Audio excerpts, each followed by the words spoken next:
ano yung issue on the grade 13 that you propose or DepEd proposes to introduce? Ano itong grade 13 ng DepEd? Pero let them answer.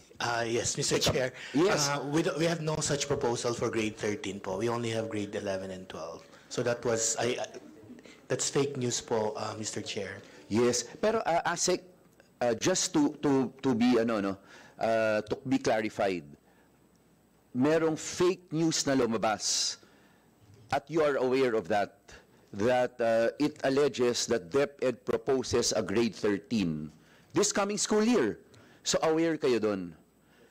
We've seen that, Mr. Chair. We actually released an announcement from the DepEd Philippines Facebook page na sinasabi pong hindi po totoo yun. So walang unit, walang grupo ng mga tao within DepEd, walang pinag-uusapan na grade 13? Wala po, Mr. Walang Chair. intention na magkaroon ng grade 13? Wala po, Mr. Chair. So talagang completely fake news yan?